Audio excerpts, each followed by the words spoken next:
चिन्तादन्तानमन्तारो यत्पादाम्बुजनेन श्रीयानन्दान्विजाचार्यान् प्रणमामि मुहुर्मुहुः यदनुग्रहतो जन्तु सर्वदुःखातिगो भवेत् तमहं सर्वदा वन्दे श्रीमद्वल्लभनन्दनम् अज्ञानतिमिरन्धस्य ज्ञानाञ्जनशलाकया चक्षुरुन्मीलितं येन तस्मै श्रीगुरवे नमः नमामि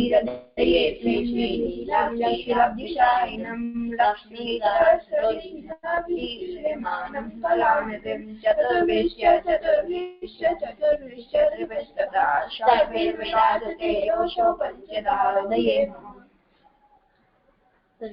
धन्यवाद प्रणाम जी। करिए। हाँ करो ना।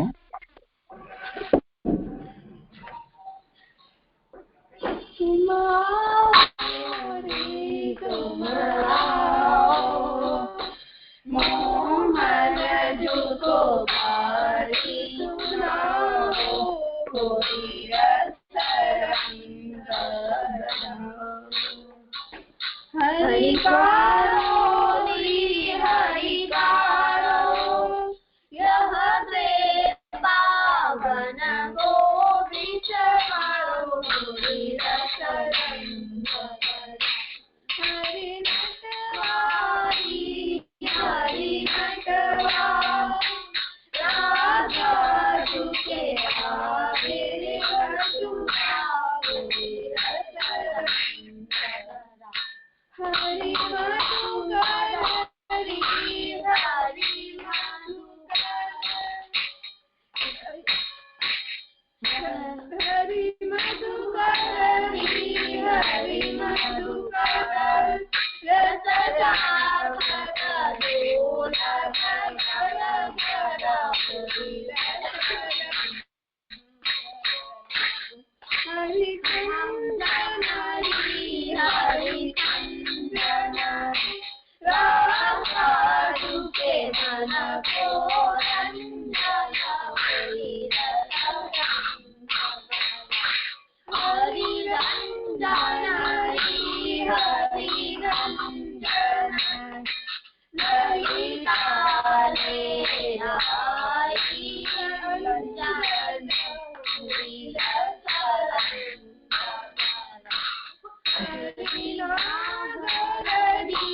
हरिनाथ जाओ बाबा नंदो जाओ वीरसरंग हम जाने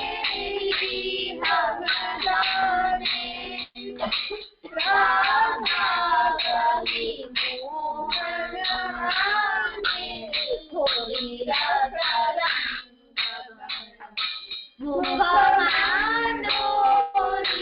मुखमानो हरि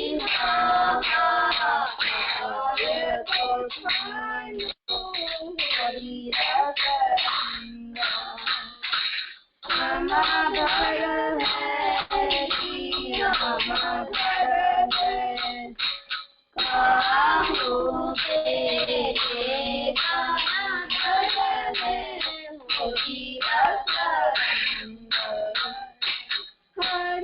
हरि हो हरि होरी श्यामा रूपे धोरी हरि रसरंग हरि भावे हरि भावे राधा मोद राधे रंग दीनो नीरकरीनो राधा मोहन वचीनो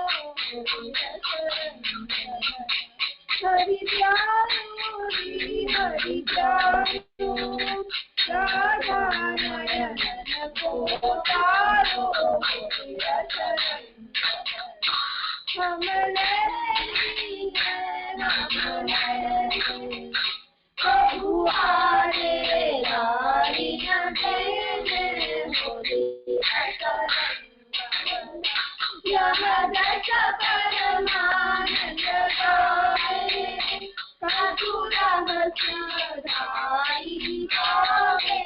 तुम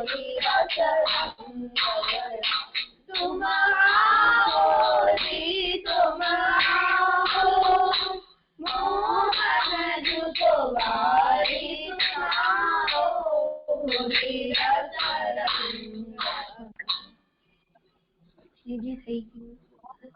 થઈ ગયું? કેટલું સરસ, સુંદર કર્યું. હવે શું કરશો આજે? દંડવત પ્રણામ જીજી. હા જીજી હું પ્રસન્ન કરું. હા જરૂર. દશરથ રાજાએ તેમના બધી લોકોની ઈચ્છાઓ પૂરી કરી અને તેમને હાથી, રથ, ઘોડા, સોનું, ગાય અને હીરાઓ ભેટમાં આપ્યા અને તેના બદલામાં તેમને આશીર્વાદ આપ્યા અને કહ્યું કે તમારા ચારે રાજકુમારો બહુ લાંબુ જીવશે.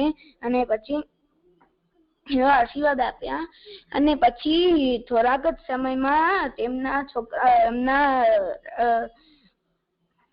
રાજકુમારોનો નામકરણનો સમય આવ્યો અને વશિષ્ઠ ઋષિને બોલાવ્યા અને દશરથ રાજાએ કહ્યું કે રાજકુમારોને તમે નામ આપો. પછી રાજકુમારો માટે ઘણા અને કહ્યું કે રાજકુમારો માટે તો ઘણા સારા નામ છે. અને પછી બાળકો અને માતાઓએ સ્નાન કર્યું, શુદ્ધ સ્નાન કર્યું અને પછી માતાઓ બાળકને શુદ્ધ કપડાં પહેરાવ્યા અને પુત્રોને દશરથ રાજાને સોંપ્યા.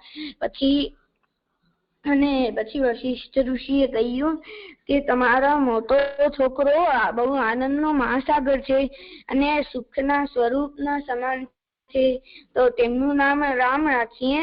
અને પછી તમારો બીજો પુત્ર બ્રહ્માંડને ટકાવી રાખે છે એટલે તેનું નામ ભરત રાખીએ.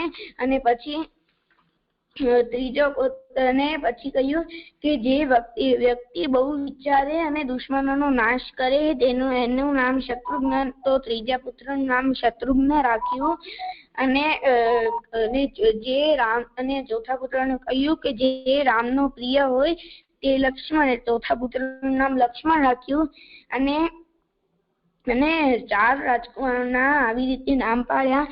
અને પછી તેઓ બહુ નાના હતા ત્યારે લક્ષ્મણજીએ પોતાની જાતને રામજી સાથે જોડી દીધો અને ભરતને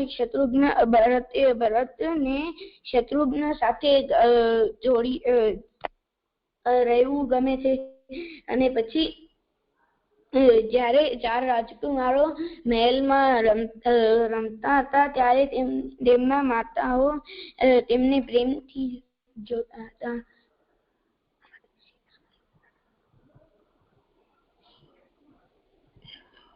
જીજી આમાંથી શીખ ખબર નથી પડતી.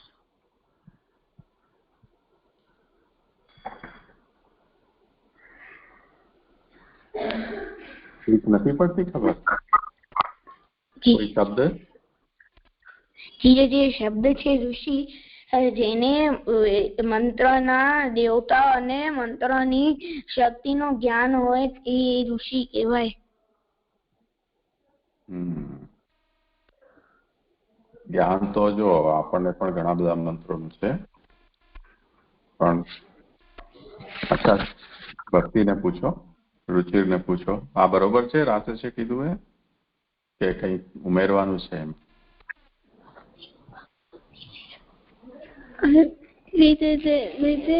એમને ઋષિઓને મંત્ર દેવતાના મંત્રની શક્તિનું જ્ઞાન હોય અને એનો સાક્ષાત્કાર અને અનુભવ પણ એમને થયો હોય. અનુભવ કે સાક્ષાત્કાર એ મુખ્ય છે. રાશેષ સમજમાં આવ્યું?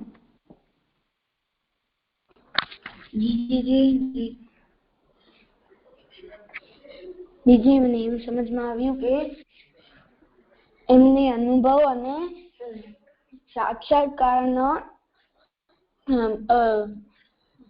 જેને અનુભવ અને સાક્ષાત્કાર પણ હોય હા, નો એને સમજાવો આજે બહુ સારી રીતે સમજાવો એમ કોઈ ઉદાહરણ આપીને.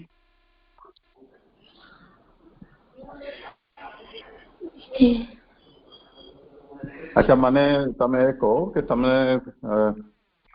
અત્યારે જે સ્કૂલમાં ભણો છો એમાં સાયન્સની લેબમાં તમને ક્યારે લઈ જાય છે? જીજે છે ના જીજે નથી લઈ જતા. જીજે છે જ નહીં અમારી સ્કૂલમાં. એવું છે? પણ ભલે કઈ વાંધો નહીં, લેબમાં ન લઈ જતા હોય પણ કોઈ પણ સાયન્સનો પ્રિન્સિપલ અને એનું ડેમોન્સ્ટ્રેશન ક્લાસમાં કોઈ વખતે કોઈ ટીચર આપ્યું હશે કે નહીં? જીજે છે બતાવશો એનું આપ્યું?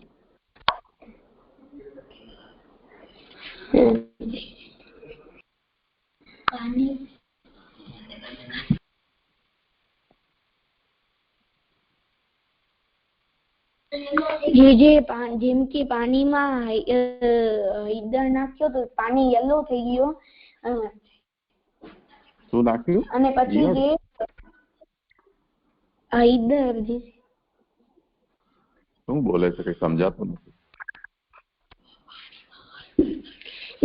જેમ જે હળદરનો જે પાવડર હોય તેને પાણીમાં નાખીએ તો પાણી યલો થઈ જાય. અને પછી ડિટર્જન્ટ અને લીંબુ નાખીએ તો એને મિક્સ કરીએ તો તે અને લીંબુ નાખીએ તો લાલ થાય અને ડિટર્જન્ટ નાખીએ તો પાછો યલો હતો યલો થઈ જાય લાલમાંથી. અચ્છા, એમાં સિદ્ધાંત શું અને એક્સપેરિમેન્ટ શું થયો એમાં ડેમો એનું?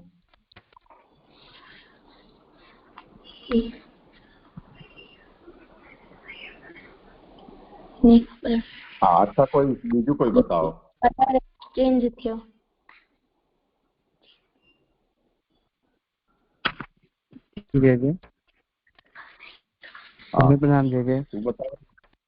હા બોલ, બતાવ તું કોઈ આપ મને એક્ઝામ્પલ.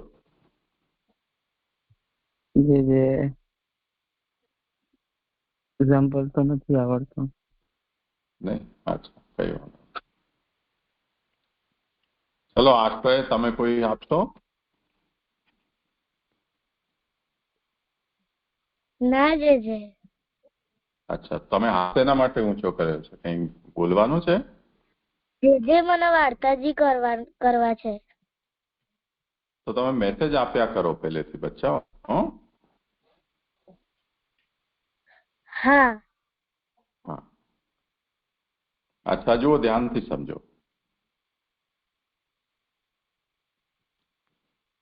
કોઈ જરૂરી નથી કે આપણને કોઈ સાયન્સનો જ પ્રિન્સિપલ આપણને સમજાવવામાં આવે અને એનું ડેમોન્સ્ટ્રેશન આપવામાં આવે. આપણા રોજના વ્યવહારનું પણ આ એક્ઝામ્પલ જે રાશેષે આપ્યું એનાથી આપણે સમજી શકીએ. જેમ કે કોઈ વ્યક્તિ એમ બોલે કે પીળી વસ્તુ લાલ થઈ શકે અને લાલ વસ્તુને ફરી પછી આપણે પીળી કરી શકીએ. આ એક સિદ્ધાંત છે. તો સામેવાળો વ્યક્તિ આ સાંભળે, કોઈ વ્યક્તિ કે હળદર લાલ કેમ થઈ જાય, એનો રંગ તો પીળો છે, કે હું કરીને બતાવું. એમ કરીને રાશેષે જે ઉદાહરણ આપ્યું કે એમાં લીંબુ મિલાવવાથી પીળું થઈ જાય, પીળું છે લાલ થઈ જાય, અને પાછો એની અંદર કાસ્ટિક સોડા કે એવું કંઈ પણ મિલાવે વોશિંગ પાવડર તો એ પાછું લાલ છે પાછું ઓરિજિનલ પીળા રંગનું થઈ જાય. તો આ કરીને બતાવવું એ સાક્ષાત્કાર છે, અનુભવ છે.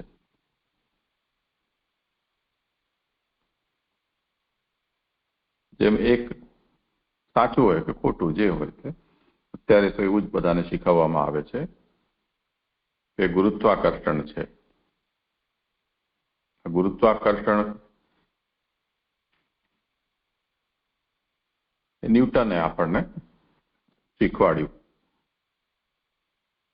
કે કોઈ વસ્તુ જ્યારે એને ઉપરથી છોડવામાં આવે તો નીચે જ જાય છે, વચ્ચે અટકતી નથી કે ઉપર નથી જતી. એના માટે એવી વાર્તા આપણને શીખવવામાં આવી છે કે ઝાડના નીચે બેઠો હતો અને ઉપરથી સફરજનનું ફળ પડ્યું, તો એને આ વાત મગજમાં સમજમાં આવી કે ઉપરથી વસ્તુ નીચે જ કેમ પડે છે, ફળ ઝાડમાંથી અલગ થયું તો ઉપરને ઉપર જ કેમ લટકેલું ન રહ્યું, અથવા ઉપર આકાશમાં કેમ ન જતો રહ્યું રોકેટની જેમ. તો એનું કારણ એ છે કે પૃથ્વી એને ખેંચે છે પોતાના તરફ. તો આ ગુરુત્વાકર્ષણ છે. તો પૃથ્વી બધી વસ્તુને પોતાના તરફ ખેંચે છે. આ એક સિદ્ધાંત થયો. એ જે ખેંચે છે એને ગુરુત્વાકર્ષણ કહેવાય. ગ્રેવિટી, હે ને, ગ્રેવિટેશનલ ફોર્સ. ગુરુત્વ આકર્ષણ એટલે ગ્રેવિટેશનલ ફોર્સ. તો એનું સાબિતી શું? કેમ આ વાત સમજમાં આવે? તો તમારી પાસે જેટલી વસ્તુઓ છે એને નીચે પટકીને જુઓ, હાથમાંથી છોડો લઈને ના, એક એક વસ્તુ લેતા જાઓ અને છોડતા જાઓ. કોઈ વસ્તુ એવી છે કે જે છોડ્યા પછી પણ હાથના લેવલે જ રહી જતી હોય અથવા રોકેટની જેમ જતી રહેતી હોય? એવું નથી થતું. ઉલટાનું એનાથી રિવર્સ કરો તોય નીચે જ આવે છે. જેમ આપણે વસ્તુને હાથમાંથી છોડીએ નહીં પણ ઉપર ઉછાળીએ, જેમ બોલથી રમતા હોઈએ તો ઉપર ઉછાળીએ તેમ છતાં પણ એ વસ્તુ ઉપર જઈને પણ પાછી નીચે જ આવે છે. તો હવે આ જે સિદ્ધાંત છે સમજમાં આવી ગયો ને? આપણે એનો અનુભવ પણ કરી લીધો.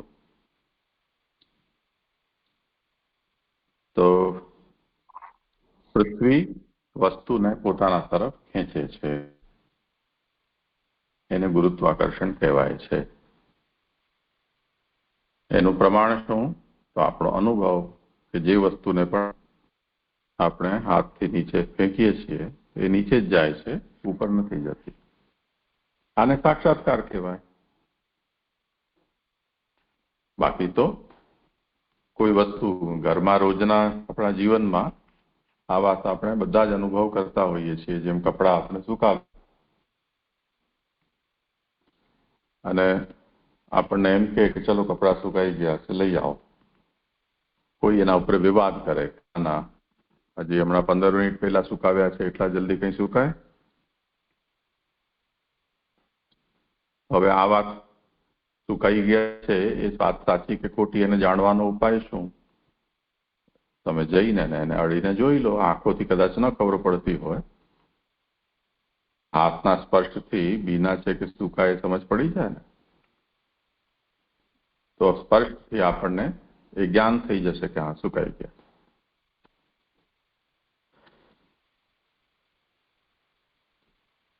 દૂધ મૂક્યું હોય અને કે તમે દૂધ પી લો, આપણે એમ કે ગરમ છે, અને માં એમ કે આપણી કે નહીં પીવા લાયક છે, તું પી લે. તો ઝઘડો થઈ જાય. એક પી લે એમ કે નહીં પીવું. તો એનો ઉપાય શું? અડીને એને જોઈ લેવાનું. ખબર પડી જાય ને કે ગરમ છે કે ઠંડુ, પીવા લાયક. તો આ એનો સાક્ષાત્કાર અનુભવ.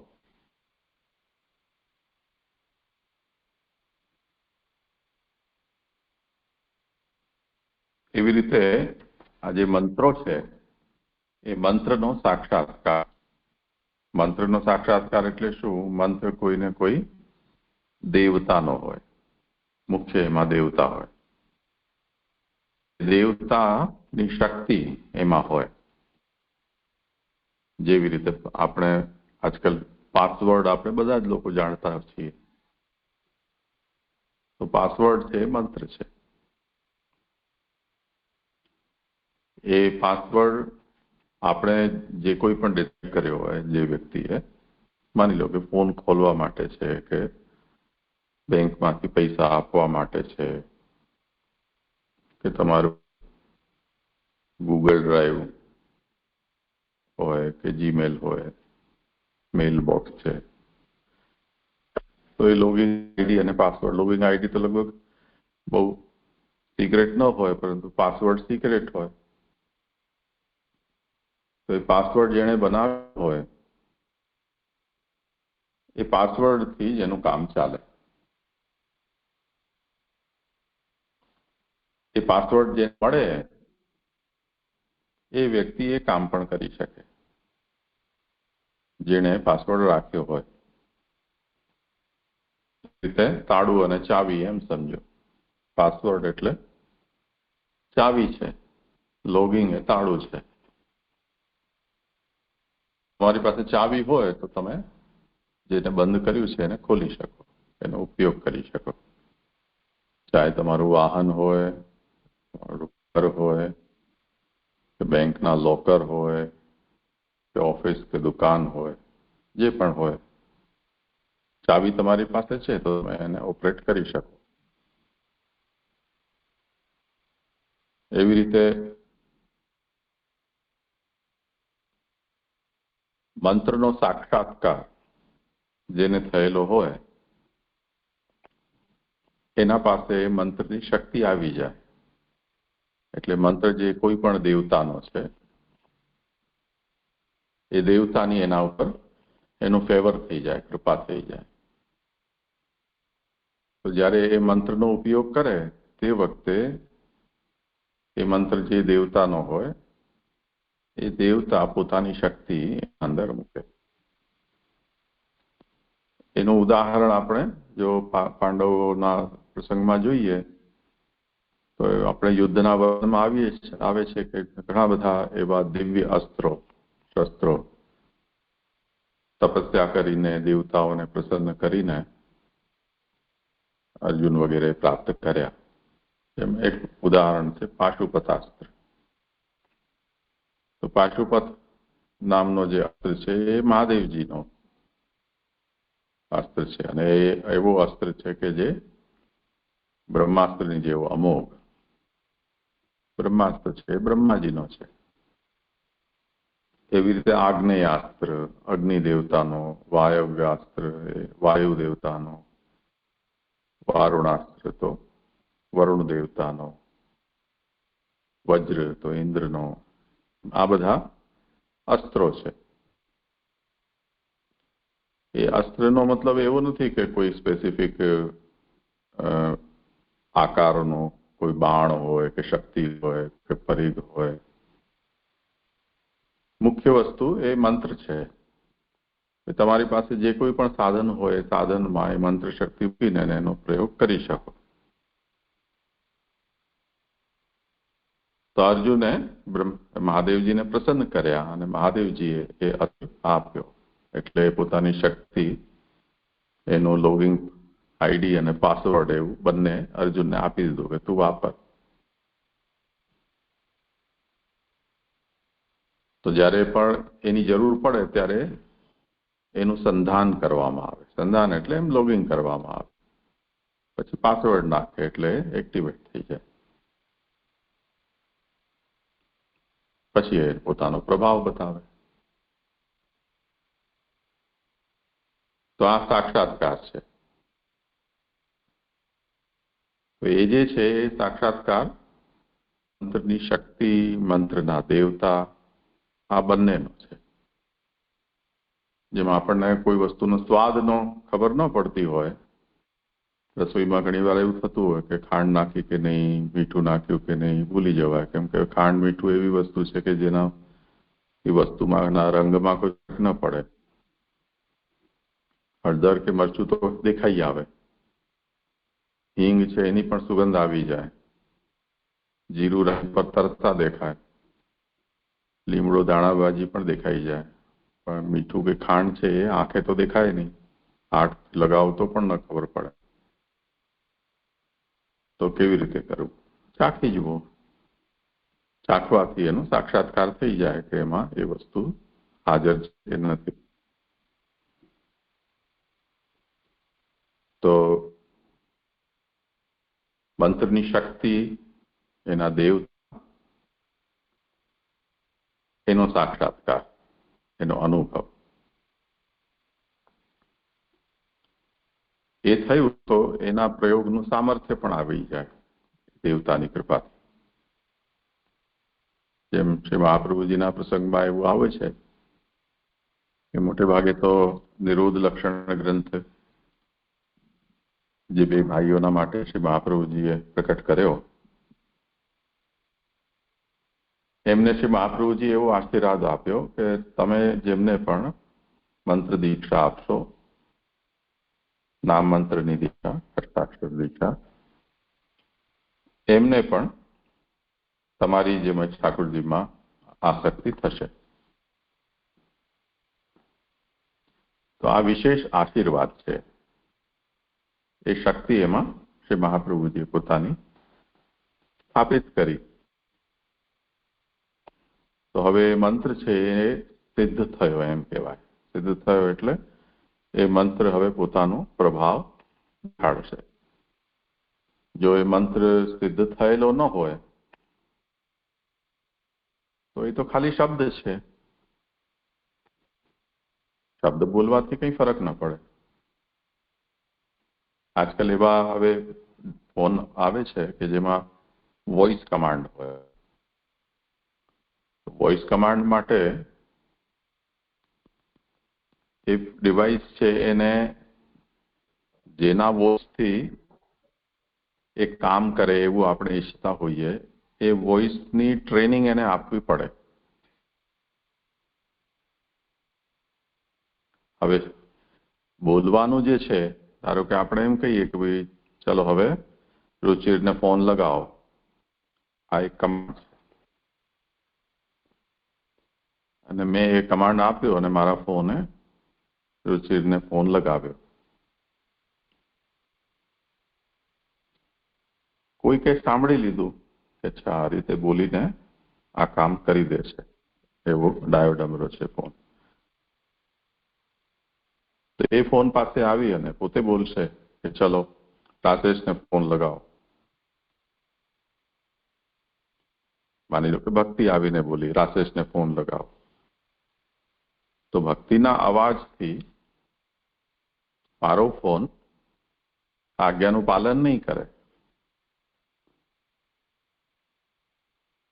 કેમ કે એ ખાલી અવાજ છે, મંત્ર નથી.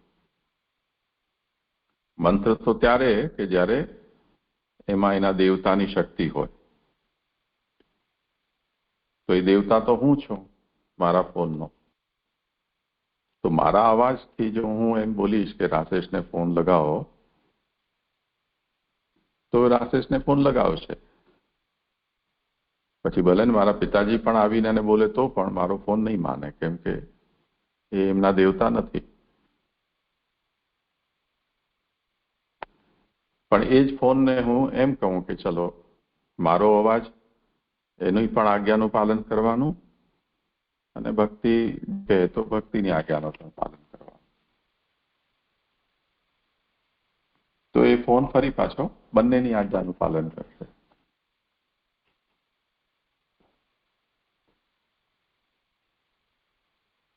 તો એ જાતની શક્તિ એમાં નથી, એ દેવતા દ્વારા સ્થાપિત કરવામાં નથી આવી. તો તે સ્થિતિમાં એ કેવલ શબ્દ છે, ધ્વનિ છે, એ મંત્ર નથી.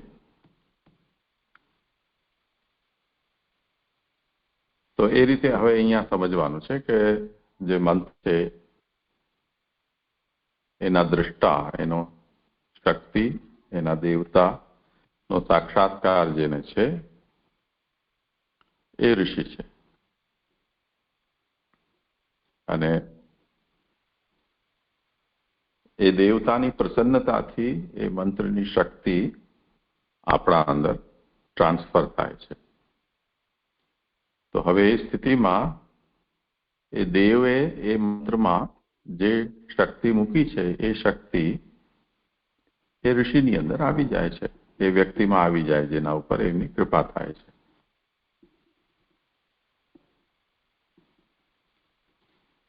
ભક્તિ તને આવ્યું સમજમાં આવે?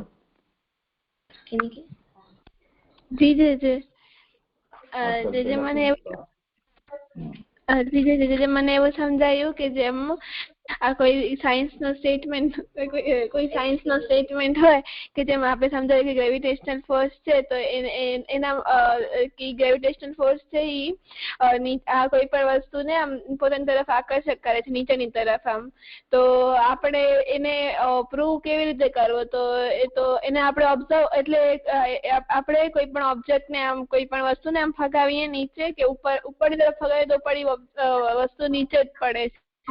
તો એને આપણે ઓબ્ઝર્વેશન કરશું, આપણે એને જોશું તો આપણને ખબર પડશે કે આપણે જોશું તો આપણને ખબર પડે છે અને અનુભવ થાય છે આપણને કે હા કે ગ્રેવિટેશનલ ફોર્સમાં જે સ્ટેટમેન્ટ છે એ સાચો છે. એવી રીતે જે મંત્રના દેવતા છે એના પાસે શક્તિ હોય છે. તો જે ઋષિ છે એને એનો સાક્ષાત્કારનો અનુભવ હોય છે, મંત્રના દેવતાનો સાક્ષાત અનુભવ હોય છે. તો એના કારણે એને મંત્રના દેવતાની જે શક્તિ છે અને એનું જ્ઞાન એ શક્તિ છે એનું જ્ઞાન થાય છે અને મંત્રના દેવતાનો પણ જ્ઞાન થાય છે. એનો આપણે એક્ઝામ્પલ આપ્યો કે જે અર્જુન છે એમણે શિવજીની તપસ્યા કરી હતી તો એમને પછી શિવજીનો સાક્ષાત્કાર થયો. તો એમને એના પછી એમની જે શક્તિ છે એમની એક શક્તિ હતી એનાથી એમને કોઈ શસ્ત્ર મળ્યો. તો મને એવું સમજાયું.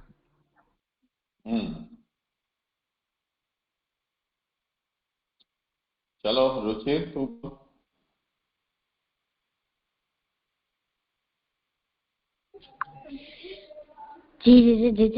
મને એમ સમજાણું કે આ ઋષિને મંત્રની એમને શક્તિ હોય, એમને મંત્રનું જ્ઞાન હોય અને એમને મંત્રનો જે સાક્ષાત અનુભવ કર્યો હોય, સાક્ષાત્કારનો અનુભવ કર્યો હોય.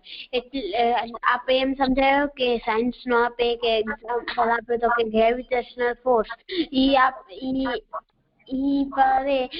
ખેંચે છે ગ્રેવિટેશનલ ફોર્સ પોતાની તરફ વસ્તુને. તો આપણે ફેંકીએ કોઈ બી વસ્તુ તો એ ગ્રેવિટેશનલ ફોર્સ ની જેમ પડે, ઈ જ જગ્યા પડે. તો ઈ આપણે પ્રૂવ કેમ કરવાનું, આપણે ખબર કેમ પડે? તો ઈ આપણે જઈને કોઈ બી વસ્તુ આમ ફેંકીએ તો આપણે ખબર પડે કે આપણે પોતાની મોઢેથી જોયો છે એટલે અનુભવ કર્યો છે. ઈ જ સમયનું. અને બીજો આપણે એક્ઝામ્પલ આપ્યો તો કે તાલા ચાવીનો. અર્જુન જેમ કે આપણે તાલા ચાવી લઈએ, આપણે એમને લગાડીએ, આપણા પાસે ચાવી છે ને તાલો બંધ છે, આપણે જેવો ચાવીથી તાલા ખોલીએ તો એ ખુલી જાય તો ઈ અનલોક થઈ જાય. તો આપણા પાસે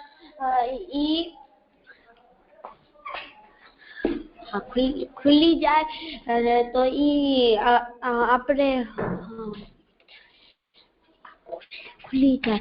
અને આપણે બીજો અર્જુન નો એક્ઝામ્પલ આપે તો કે એમને શિવજીની તપસ્યા કરીને એમનાથી એક બાણ માંગ્યો તો એમને સાક્ષાત્કાર નો અનુભવ તો એટલે એમને શિવજીએ પ્રસન્ન થયા અને એમને દર્શન દીધો અને એમને દર્શન દઈને એમને પાછું પડતા બાણ આપ્યો. તો એમને જયારે એમને બાણને બોલાવે એમના પાસે છે કે બોલાવશે ઈ સંધાવા આવી જશે, એ મંત્ર બોલશે. તો એવી રીતે મને એમ સમજાવ્યું. ચલો આ લોકોએ જે છોડી દીધું હોય તો પૂરું કર.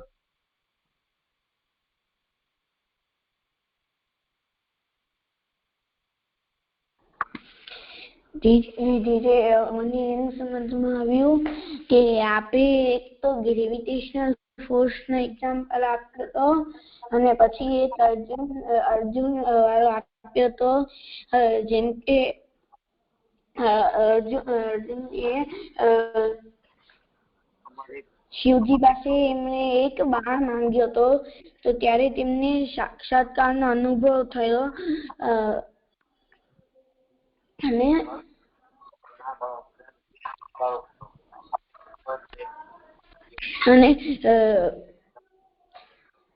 ગ્રેવિટેશનલ ફોર્સ નો એ હતો કે આપણે કોઈ પણ વસ્તુને ઉપરથી નીચે આપણે મૂકી દઈએ તો એ નીચે પડી જાય, કારણ કે ધરતી એને અંદર નીચે ખેંચે છે. જેમ કે આપણે કોઈ બોલપેન ને ઉપરથી નીચે ફેંક્યો તો ઈ નીચે જ પડી, એટલે એનો મતલબ એ કે ધરતી એને નીચે પોતાની તરફ ખેંચ્યો. સમજાયું? અચ્છા, સારું. કોઈને કહેવું છે આમાં કઈ? હવે આને સમજાવવું ન હોય અને આપણને એને ખાલી ઋષિ કોણ કહેવાય એટલું જ ખાલી આપણને કહેવું હોય તો કેમ સમજાય? અને બોલાશે કેવી રીતે?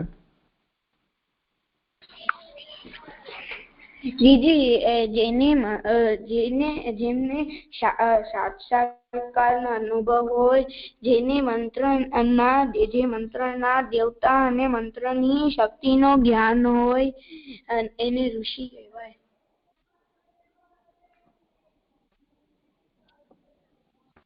જો અહીંયાથી તો આપણે પૂરી વાત શરૂ કરી હતી, પછી રામાયણ ત્યાં જ આવી ગઈ.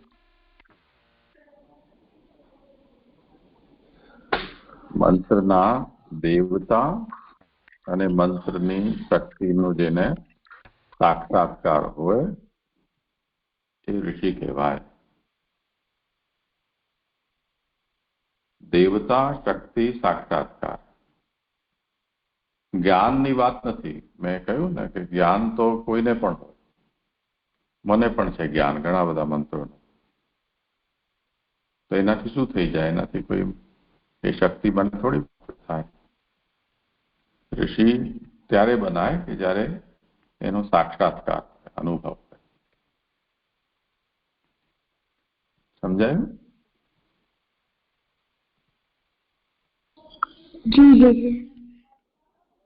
બોલો. જેથી મને એમ સમજાયું કે જેને મંત્રના દેવતા અને મંત્રની શક્તિનો સાક્ષાત્કારનો અનુભવ હોય એને ઋષિ કહેવાય. જો સાક્ષાત્કાર અને અનુભવ એક જ વસ્તુ છે, એટલે કોઈ પણ એક શબ્દ બોલવું કે જે આપણને સમજાય અને યાદ રહે. કયો શબ્દ હવે રાખીશું? સાક્ષાત્કાર. એમ અઘરું નહીં પડે ને? નાજી. હા, બસ તો વાંધો. સારું, ઠીક છે. ચલો આજે અહીંયા